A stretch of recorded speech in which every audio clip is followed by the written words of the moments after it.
দামোদরের বালিঘাটে গিয়ে অবৈধভাবে বালি তোলা হচ্ছে, পাচার করা হচ্ছে জানিয়ে অগ্নিশর্মা অগ্নিমিত্রা পল। দেখুন, দামোদরকে শেষ করে দিচ্ছ, কতজনের প্রাণ গেল। ছেলেদের খবর দাও, দামোদরকে শেষ করে দিচ্ছ, কতজনের প্রাণ গেল, কতজনের প্রাণ গেছে, আর দামোদরকে শেষ করে দিয়েছে। 3,500-4 হাজার টাকা করে বালি কিনতে হচ্ছে। এই পুরো গাড়ি চলে যাচ্ছে কলকাতা, এই বড় বড় গাড়ি গ্রামের রাস্তা দিয়ে কলকাতা যাচ্ছে, লোকাল লোকেরা বালি পাচ্ছে না।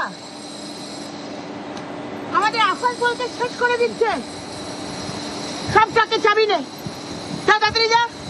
সরাসরি আমার সঙ্গে আসানসোল থেকে দীপক রয়েছেন। দীপক, আমি একটু বোঝার চেষ্টা করব যে অগ্নিমিত্রা পল হঠাৎ করে একটা চরম গর্হিত কাজ হচ্ছে, এ বিষয়ে কোনো সন্দেহ নেই, জানিয়ে প্রশাসন তৎপর, সরকার তৎপর, হঠাৎ করে সেখানে অগ্নিমিত্রা পল আর চলে গেলেন কেন?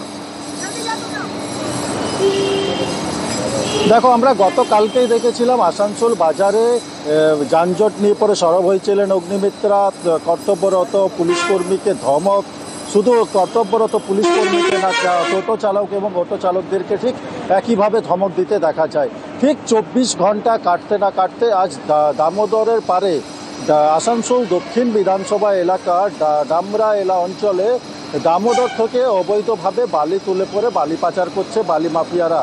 এই অভিযোগ তিনি পাওয়ার পরই আজকে সোজা চলে যান দামোদরের বালিঘাটে এবং সেইখানে দেখতে পায় কি সারি সারি ডাম্পার দাঁড়িয়ে রয়েছে বালি বোঝায়।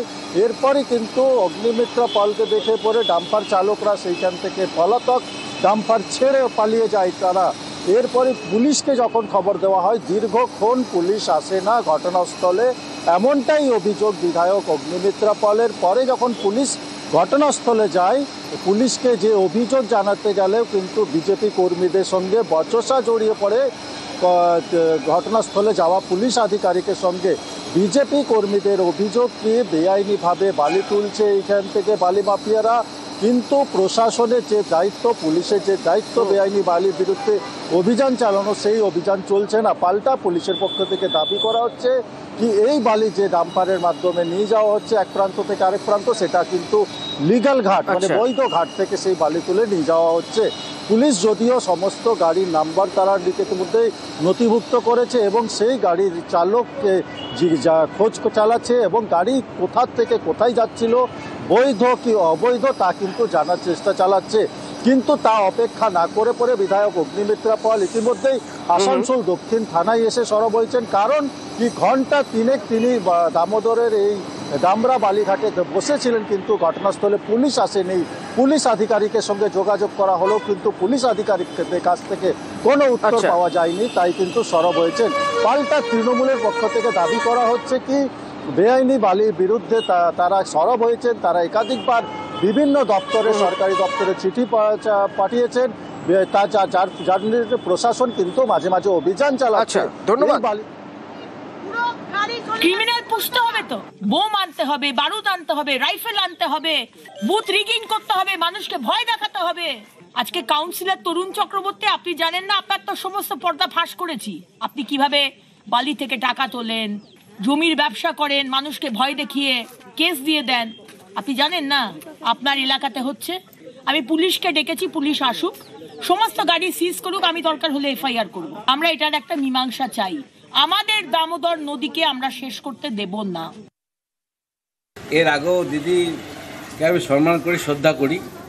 দিদি এরকম ভিত্তিহীন যে কথাবার্তাগুলো তুলছে, আজকে যে বালি চলছে, বালির জন্য বন্ধ করার জন্যে আমি এর আগে চিঠি করেছি 2022 বলবেন। এবারে উনি যদি এসে, আজ উনি জানেন না ওনার বিধানসভা এলাকাতে কি হচ্ছে কি যাচ্ছে, আজকে হঠাৎ ওনার ঘুম ভেঙেছে।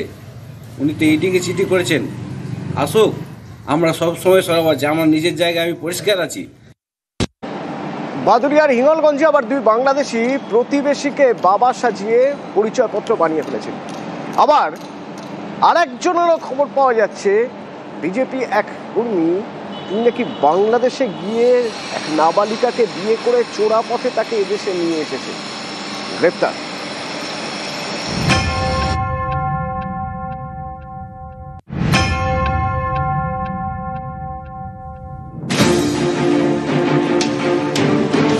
বাংলাদেশে গিয়ে নাবালিকাকে বিয়ে, বাংলাদেশি বউকে নিয়ে পেট্রাপোল সীমান্ত দিয়ে চোরা পথে ভারতে। এই অভিযোগে উত্তর 24 পরগনার হাবড়ায় গ্রেপ্তার বিজেপি কর্মী বিশ্বজিৎ বাগচি। বাংলাদেশি নাবালিকাকে পাঠানো হয়েছে হোমে। বিয়েটা কি বাংলাদেশ থেকে করে নিয়ে এসছো? গোপালগঞ্জ। মেয়েটার তো পাসপোর্ট ছিল না, মেয়েটা কি করে আসলো? বিনা পাসপোর্টে এসেছে। কিভাবে এসেছে সেটা বলুন। আমি তো পাসপোর্টে এসেছি। আমার ভাবতে অবাক লাগছে যে একটা বিজেপির সক্রিয় কর্মী আর একটা বাচ্চা মেয়েকে সে বিয়ে করে ওপার বাংলা থেকে এখানে নিয়ে চলে আসলো। এই 39 বছরের একজন মানুষ। ভারতীয় জনতা পার্টি কোনো অন্যায়কে প্রশ্রয় দেয় না, আর নাবালিকা কোনো মেয়েকে বিবাহ করলে এটা পুলিশ বা আইন ব্যবস্থা যা শাস্তি সেটা সে ব্যক্তি মাথা পেতে নেবে। শুধু শুধু বিজেপিকে আক্রমণ করে বিজেপিকে এইভাবে ছোট করা যাবে না।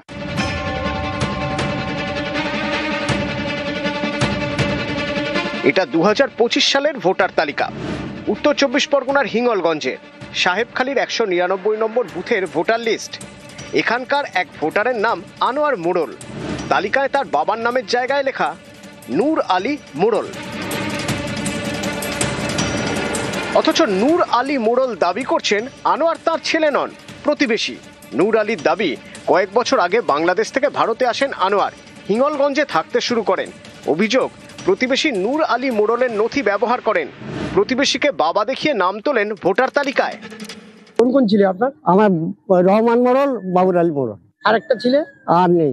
কিন্তু ওনার বাড়ি কোথায় ছিল? বাড়ি বাংলাদেশে। কি চাইছেন এখন আপনারা? আমি ও বাতিল হোক।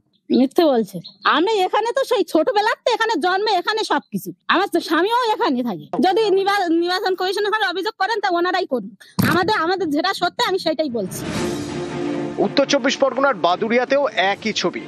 অভিযোগ, প্রতিবেশীকে বাবা দেখিয়ে ভোটার তালিকায় নাম তুলেছেন Bangladeshi Mohidul Islam Molla. SIR form fill up করে জমাও দিয়েছেন। এই যে মহিদুল ইসলাম মোল্লা বাংলাদেশ থেকে পাসপোর্টে এখানে এসেছিল। আমার দাদুর খোদাবর্ষ মোল্লা তার নাম ব্যবহার করে সমস্ত ডকুমেন্টস তৈরি করেছে। এখন এসআইআর ফর্ম ফিল আপ করেছে, সব জায়গায় কমপ্লেন করেছি। সে যে 2002 এর লিঙ্ক দেখায়, এবার অভিযোগের ভিত্তিতে যদি তার নাম কাটানোর ব্যাপার থাকে, আমাদের বিএলওদের সেই জায়গায় কোনো পাওয়ার নেই এবং তার হিয়ারিং হবে, তারপর নির্বাচন কমিশন ব্যাপারটা দেখবেন।